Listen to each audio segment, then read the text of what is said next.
계속적으로 좀 하고 있는 게 뭐죠? 우리 사도행전 강해를 지금 저희가 지난주부터 시작했습니다. 오늘이 벌써 사도행전 강해 두 번째 시간입니다. 그래서 오늘 함께 좀 본문 말씀을 좀 보겠습니다. 사도행전 1장 23절부터 26절 말씀입니다. 제가 한 절 읽고 여러분들이 그 다음 절 함께 읽겠습니다. 그들이 두 사람을 내세우니 하나는 바사바라고 하고 별명은 유스도라고 하는 요셉이요 하나는 마띠아라.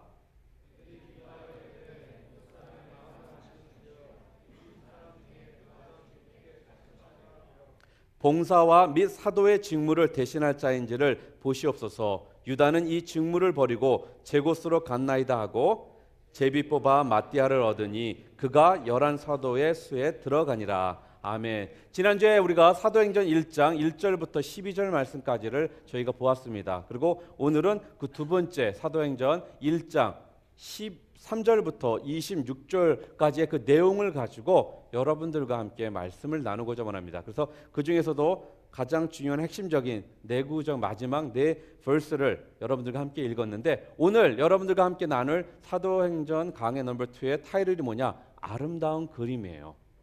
여러분, 아름답다라는 게 무엇입니까? 여기 아름다운 거 싫어하는 사람이 있으세요? 없죠? 사람들이라는 건 모두가 아름다운 걸 참 좋아합니다. 아름답다라는 건 사람의 마음을 기쁘게 해주고 뭔가가 풍성하다는 느낌도 줄 수 있고 또한 왠지 기분이 좋아지는 것이 아름다운 거라고 저는 생각합니다. 그래서 오늘은 여러분들과 그 아름다운 그림이라는 그러한 주제를 통해 사도행전 1장 마지막 부분을 통해서 주님께서 어떠한 말씀을 저희들에게 주는지 함께 나누고자 원합니다. 자, 예수님께서 1장에 보게 되면은 승천하십니다. 주님께 하늘나라로 올라가시면서 제자들에게 하신 말씀이 뭐였냐? 다 예루살렘에 남아서 기다리라는 거예요.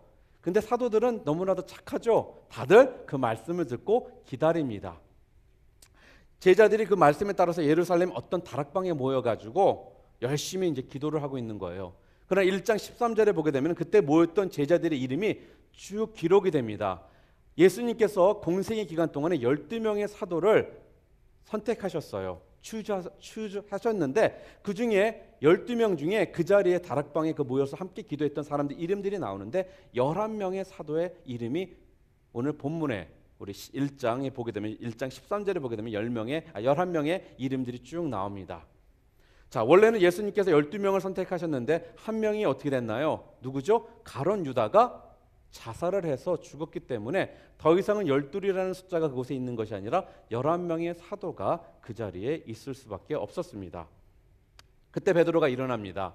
그러면서 시편 말씀을 인용해서 근거로 제시하면서 유다를 대신할 또 한 명의 사도를 뽑아야 된다는 거예요. 근데 그 사도를 자기네 마음대로 내가 너 좋으니까 뽑는다는 것이 아니라 성경에 기록되어 있는 것처럼 어떻게 해요? 예수님께서 요단강에서 세례요한에게 침례를 받고 공생애를 시작하실 때부터 예수님께서 승천하여 올라가실 때까지 다른 사도들과 함께 했던 사람 중에 사도를 뽑아야 된다라고 성경은 얘기하는 거예요. 그래서 그 중에서 몇 명을 간추렸습니다. 근데 두 사람이 이제 선택이 된 거예요. 누구예요? 바로 성경에 나오죠. 요셉이라는 사람과 또한 마띠아.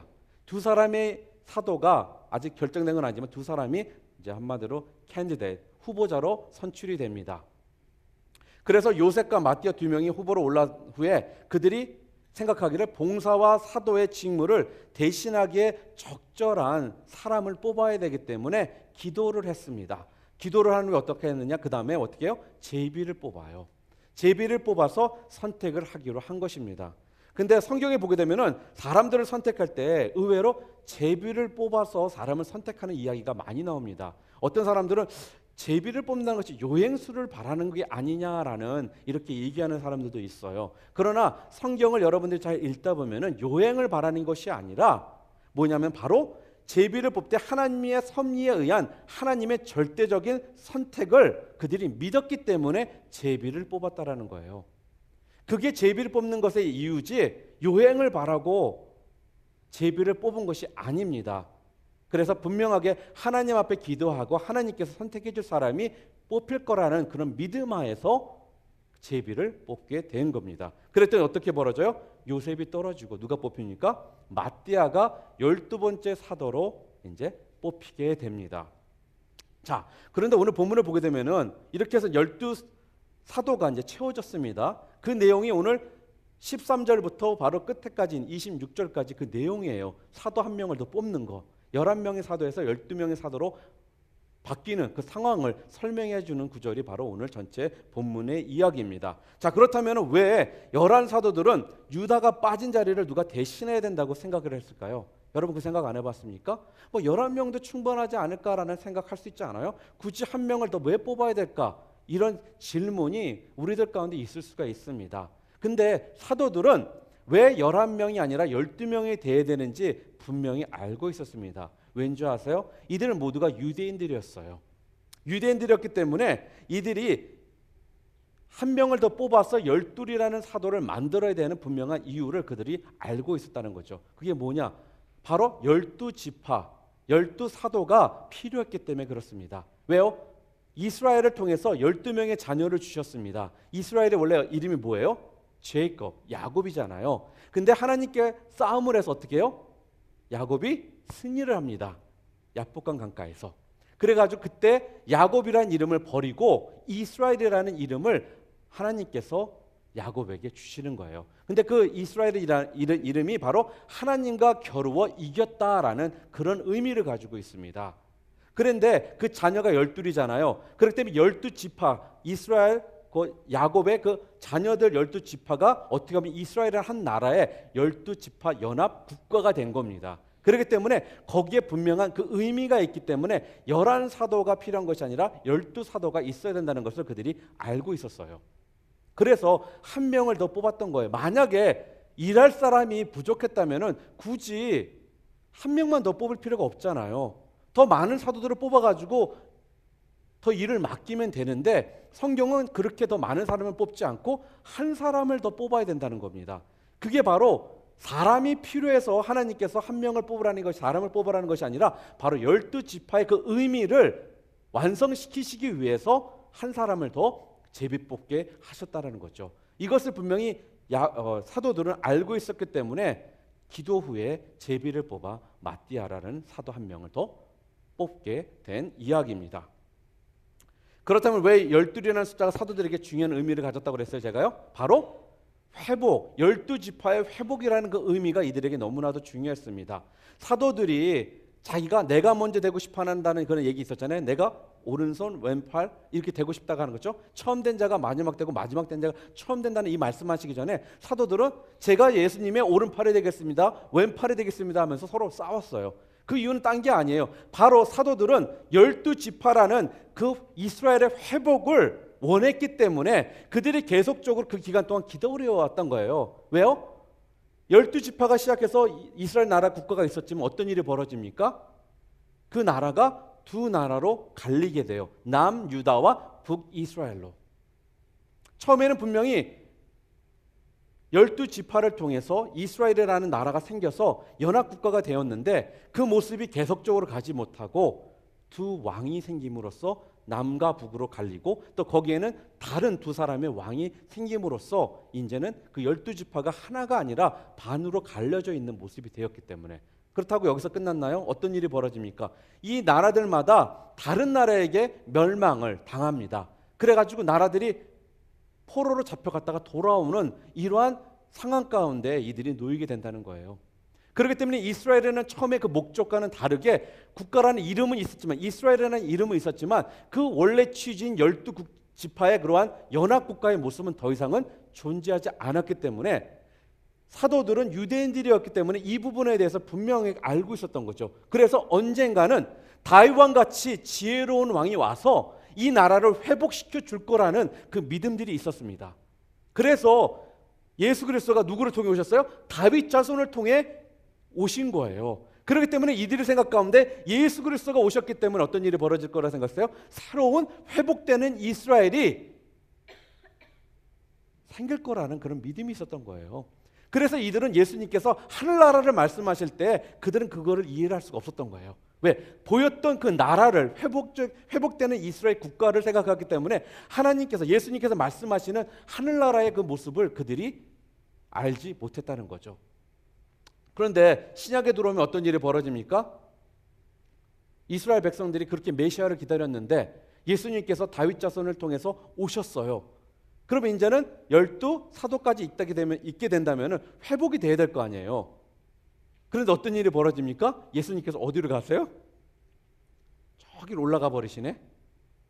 그렇기 때문에 자기네들이 이제 그렇게 기대하고 회복된 이스라엘을 꿈꿨는데, 재건하는 걸 꿈꿨는데, 머리가 되신 예수님은 승천하여 하늘나라로 올라가시고 자기네들은 11명이라는 사도로서 남아있게 되니까 한 명의 사도를 더 뽑아서 다시 오실 그 예수님을 기다려야 된다라는 생각을 이들이 가졌다라는 거죠. 근데 그 다음 장 2장에 보게 되면 어떤 일이 벌어집니까? 오순절 성령 강림의 역사가 일어납니다. 그래서 오늘 이 말씀을 통해서 우리들에게 계속적으로 말씀해 주시는 건 뭐냐면은, 본문 오늘 6절에도 보게 되면 지난주에 얘기했지만 제자들이 고대하고 있던 이스라엘 나라의 회복까지 그들이 바랬던 거예요. 그래서 그 성령 강림 후에 계속적으로 기다렸던 그 회복된 이스라엘 모습이 지금의 이 시간까지 그게 지속적으로 연결되어서 오게 되었다는 거죠. 자, 복음서에 보게 되면은 예수님이 교회의 머리라고 하셨습니다. 그런데 이것을 너무나도 정확하게 표현해 주는 성경 구절이 있는데 그게 어디냐? 에베소서 2장 20절과 22절이에요. 우리 저거 함께 좀 읽었으면 좋겠습니다. 하나, 둘, 셋. 너희는 사도들과 선지자들의 터 위에 세우심을 입은 자라. 그리스도 예수께서 친히 모퉁이 돌이 되셨느니라. 그의 안에 건물마다 서로 연결하여 주 안에서 성전이 되어가고 너희도 성령 안에서 하나님이 거하실 처소가 되기 위하여 그리스도 예수 안에 함께 지어져 가느니라. 자, 뭐라고 그래요?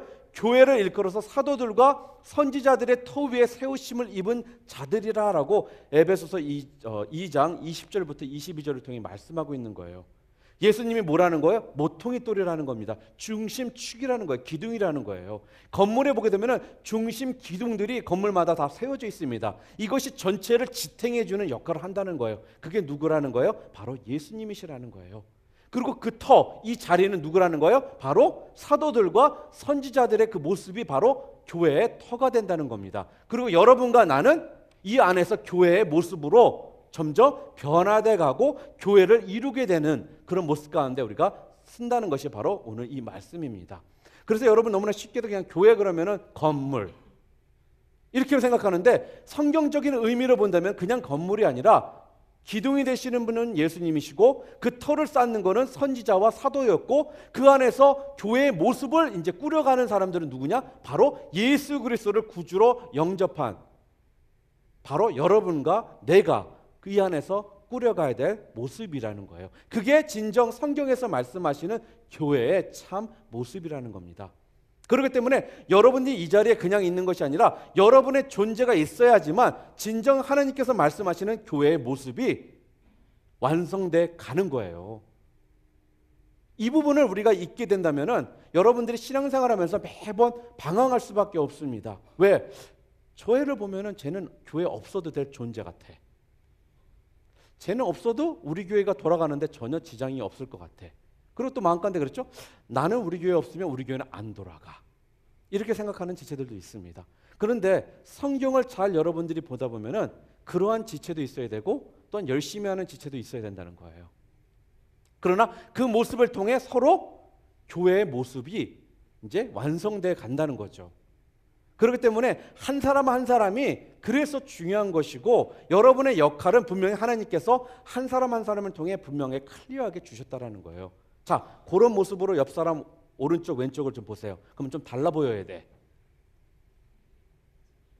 이 사람이 있어야지만 교회가 아름다운 모습으로 완성돼서 나갈 수 있다는 거예요.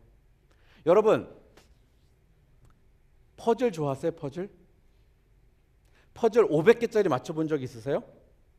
오, 윌리엄? 1000개까지 저는 맞히는 사람을 봤어요. 난 도대체 저 사람은 밥만 먹고 저거만 했나 하는 생각이 들더라고. 천개 그러면 나는 어디서부터 시작해야 될지는 모르겠더라고요. 너무 피스도 요만해요. 근데 그 퍼즐을 통해서 저는 굉장히 큰 것을 좀 깨달았어요. 뭔지 아세요? 저에게도 애가 셋이 있다고 그랬죠. 우리 고은이가 맨 처음에 어릴 때 12개짜리, 8개짜리 피스를 사주면 좀 커요. 이 피스들이. 그러니까 전체 그림만 한번 보면 조금 노력하면 맞출 수가 있습니다. 그러다가 이제 그 다음에 주는 게 뭐냐? 24개짜리. 24개짜리가 씌워주면은 50개짜리. 50개짜리가 씌워주면은 한 75 피스. 그 다음에 100개짜리. 아직 100개짜리 안 사줘봤어. 75개인가까지 줬던 것 같아요.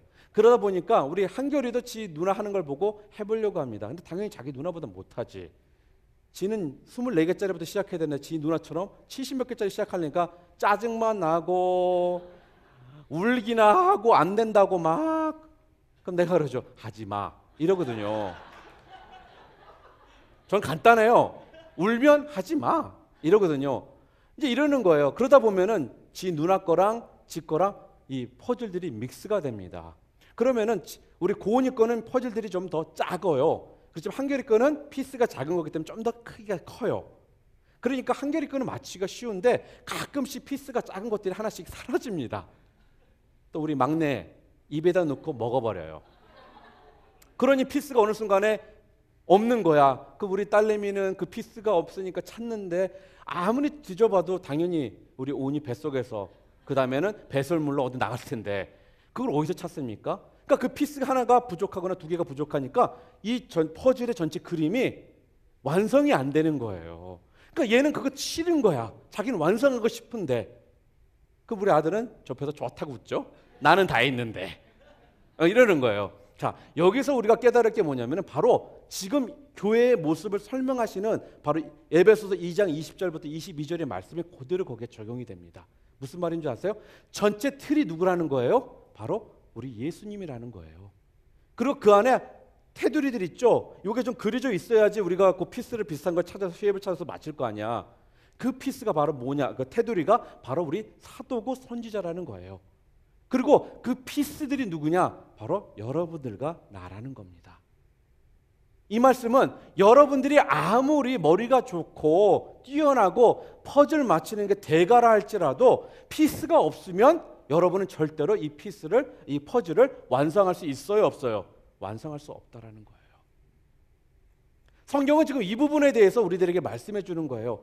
그냥 12사도가 필요했던 게 아니라 12이라는 그 넘버가 하나님께서 계획하신 그 12지파의 그 의미가 있었기 때문에 한 사람을 더 사도로 선택한 거지 일할 일꾼들이 부족해서 능력자가 재능 있는 사람, 학벌이 좋은 사람이 부족해서 한 명만 뽑은 것이 아니라는 거예요. 하나님이 찾고 있는 사람들은 그렇게 능력 있는 자, 신체 건강한 자, 재력 있는 자, 돈 많은 사람을 하나님이 찾는 것이 아니라 바로 예수 그리스도를 닮아가면서 그 인격이 올바르게 형성된 바로 아름답게 그 쉐입을 이루고 있는 그 퍼즐, 그 피스가 올바르게 준비되어 있는 사람을 지금 하나님께서는 찾고 계신다는 거죠. 그래서 여러분은 각자 한 명 한 명을 바라볼 때, 그리고 여러분 자신을 바라볼 때 굉장히 소중한 사람으로 바라보셔야 되고, 여러분의 이 모습이, 이 쉐입이 하나님께는 너무나도 필요한 겁니다. 아무리 우리 하나님일지라도 피스가 없는 상태에서는 하나님께서는 완성하실 수가 없어요. 이 소리는 여러분이 없다면 하나님이 원하시는 그 아름다운 그림을 완성하실 수가 없다는 겁니다. 그렇기 때문에 하나님께서는 독생자 예수 그리스도를 이 땅에 보내셔서 죽기까지 우리를 구원하시려고 하셨던 그 이유가 거기에 있는 것입니다. 바로 여러분 한 사람 한 사람 때문에. 저는요, 신앙생활하면서 이렇게 듣다가 이제 단어 중에 그런 게 있잖아요. 이렇게 우리 각자 한 사람 한 사람을 뭐라고 하면 걸작품이라고 그래요. 마스터피스. 저는 이 말이 너무너무 좋아요. 마스터피스라는 뜻이 뭡니까? 한국말로? 명작, 일품, 걸작 이런 거예요. 그러니까 이거는 무엇과도 비교해서 떨어지지 않고 가장 최고라는 거예요. 그렇기 때문에 여러분들은 하나님께서 창조하실 때 다 한 사람 한 사람을 마스터피스로 창조하셨다는 거예요. 걸작으로, 명품으로, 일품으로 여러분들을 창조하셔서 여러분은 누구하고 비교해도 여러분은 절대로 떨어질 수 없다는 거죠. 여러분 자체만으로도 하나님께서는 가장 귀한 존재로 보시기 때문에. 그렇기 때문에 우리들이 신앙생활하면서 옆에 있는 형제 자매를 시기 질투할 필요도 없습니다. 하나님은 여러분의 능력, 아까도 그랬잖아요. 능력을 찾는 것이 아니라, 여러분의 학력을 찾는 것이 아니라, 여러분의 재능을 찾는 것이 아니라, 여러분의 가정 백그라운드를 찾는 것이 아니라, 여러분 각자 그 모습을 하나님께서는 찾고 계시고, 하나님의 그 퍼즐을 컴플릿하는 데는 여러분이 퍼즐을 잘 맞히는 자가 되는 것이 아니라 그 모습대로만 여러분들이 존재해 주시면 됩니다. 그런데 그 모습, 그 쉐입이 어떤 모습이냐? 바로 여러분이 예수 그리스도의 모습으로 온유하고 사랑스럽고 이런 모습으로 여러분들이 인격들이 변화될 때 울퉁불퉁 뾰족뾰족 남아있는 피스들은 참 맞히기가 싫어요. 버리고 싶어. 근데 쉐이프가 라운드 쉐입이나 이렇게 깔끔한 것들은 맞추기도 좋고 또 찾기도 좋습니다. 마찬가지입니다. 그래서 하나님께서는 여러분의 그런 모난 부분들을 이런 신앙생활을 통해 계속적으로 깎아 나가시는 거예요. 그래서 여러분의 쉐입이 어떻게 해요? 라운드 쉐입으로, 보기 좋은 쉐입으로, 그리고 그 퍼즐에 맞을 수 있는 가장 아름다운 쉐입으로 여러분들을 변화시켜 나가신다는 겁니다. 제가 오늘 이 말씀을 준비하면서 솔직히 얘기할까요? 제가 이 사도행전 1장 뒷부분의 말씀을 굉장히 고민을 많이 했습니다. 그러니까 스트레스를 좀 많이 받게 되더라고요. 왜? 말씀 준비가 안 될 때만큼 이 설교자가 힘든 시간이 없어요. 그러니까 내가 좀 날카로워져 있었던 것 같아요. 그러다 보니까 괜히 우리 애들한테도 좀 화를 내게 되고 우리 집에 가서도 별로 우리 집사람하고도 얘기를 잘 안 하게 되는 거니까 우리 집사람도 눈치 보게 되고 나를. 그러니까 난 나름대로 그 안에서 주님께서 어떠한 말씀을 전하기를 원하시고 이 말씀을 통해 12사도를 뽑으신 이유에 대한 그 주님의 숨겨진 말씀을 간구하다 보니까 나도 모르게 굉장히 예민해져 있었던 것 같아요. 그래서 어제 저녁에 우리 집사람이 그러더라고요. 설교 2번만 하면 우리 가정이 파탄 나기 일보 직전입니다. 이러더라고요, 나한테. 나도 모르게 그게 예민해졌으니까 그렇게 모난 부분들이 튀어나왔던 거예요. 그러면서 야, 내가 이 설교를 준비하고 있었는데 그러니까 설교가 풀리면 나도 모르게 소프트해집니다. 여러분 그거 신기해요. 그래서 어제 저녁이나 금요일 날은 굉장히 내 마음 가운데 우리 애들 혼도 안 내고 우리 집사람한테 이쁜 짓도 좀 하고 막 이랬어요. 그러니까 이런 모습들이 하나님께서 우리들한테 계속적으로 원하시는 그런 모습이라는 거예요.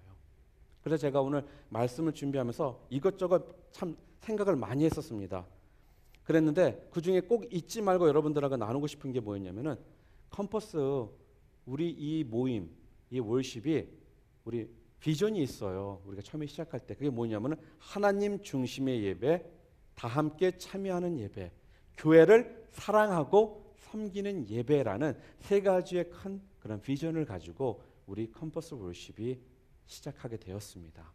그 소리는 사랑하고 온유한 모습으로 주변 사람들이 누구나 이 예배당에 와서 아버지 앞에 찬양하고 예배드릴 수 있는 그런 모습으로 우리가 서야 되겠다라는 그 뜻에서 특별히 우리 젊은 청년들, 방황하고 있는 젊은 청년들, 그리고 교회 나왔다가 좀 교회를 등한시했던 청년들, 이들에게 예배를 통해 회복의 역사들을 좀 경험하게 해줬으면 좋겠다라는 그러한 취지에서 우리 컴퍼스가 시작이 된 것입니다. 벌써 1년 조금 넘었네요.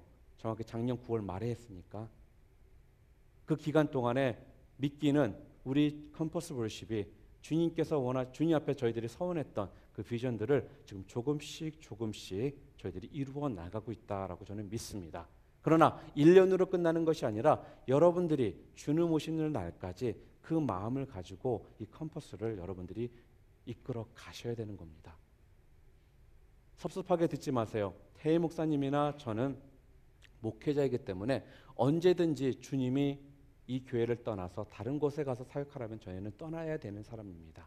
실제적으로 이 교회의 주인은 당연히 우리 주님이십니다. 그러나 이 교회 안에서 교회의 모습 가운데 그 안에서 함께 이루어 나가야 될 지체들이 누구냐? 바로 이 자리에 계신 여러분들이라는 거예요. 여러분들이 이 컴퍼스의 주인이고 여러분들의 모습에 의해서 이 컴퍼스가 아름다운 교회의 모습을 유지해 나갈 수가 있는 것입니다. 그래서 여러분 옆에 있는 우리 형제자매들 다시 한 번만 봐주세요. 아무 말도 하지 마세요. 보기만 하세요.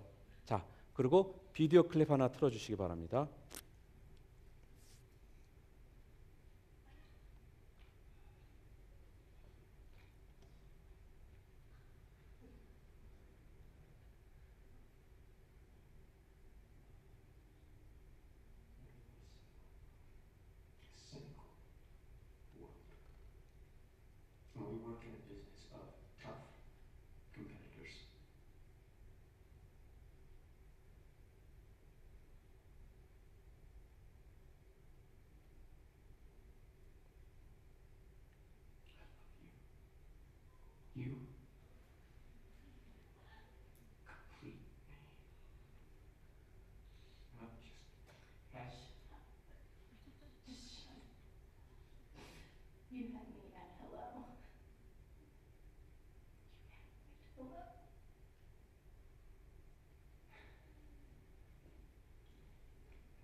자, 솔직하게 참 이 영화를 저는 개인적으로 참 좋아해요. 저는 또 스포츠 좀 매니아입니다. 제가 운동을 너무 좋아하다 보니까 이 스포츠 영화들은 더 좋아해요. 그런데 이 영화가 스포츠에 관한 이야기인데 굉장한 로맨틱한 그 내용이 여기 포함되어 있습니다. 그리고 유명한 저 명장면이 바로 저기 나오는 거예요. You complete me. 너가 나를 완성했다라는 거거든요. 그 소리는 바로 아까 오른쪽 왼쪽 보셨죠? 다시 한번 쳐다봅니다. 그리고 말씀해 주시기 바랍니다. You complete me. 너가 나를 완성시켰다. 바로 자기의 오른쪽 왼쪽에 있는 우리 지체들 때문에 바로 하느님께서 계획하시는 그 아름다운 그림이 완성되는 것입니다. 여러분 혼자서는 절대로 하나님께서 원하시는 그 아름다운 그림을 완성해 나갈 수가 없습니다. 바로 함께하고 있는 이 지체들이 있을 때 진정 하나님이 원하시는 아름다운 그림, 그 퍼즐이 온전하게 완성될 수 있다는 겁니다. 그래서 저는 여러분들에게 도전하고 싶은 것은 맞습니다. 가끔씩 신앙생활 하다 보면 내 마음에 안 맞는 형제 자매들이 있어요. 그리고 나랑 너무나도 다른 지체들이 있습니다. 그러나 그것은 하나님께서 하나님의 그 아름다운 그림을 완성해 나가고자 원하시는 하나님의 계획이었다라는 겁니다. 여러분과 똑같은 사람만 있다면 너무 보링하지 않아요? 그러나 여러분과 다른 형제 자매들이 있기에 하나님이 만들어 가시는 그 아름다운 그림이 완성될 수 있는 것입니다. 오늘 이 사도행전 1장 뒷부분의 이 말씀을 통해 여러분을 통해서 하나님이 가지고 계신 그 계획, 아름다운 그림이 자기 옆에 오른쪽 왼쪽에 있는 지체들을 통해 아름답게 완성되는 그런 축복이 있는 그런 시간들이 되시기를 주님의 이름으로 축원드립니다. 우리 함께 기도하겠습니다.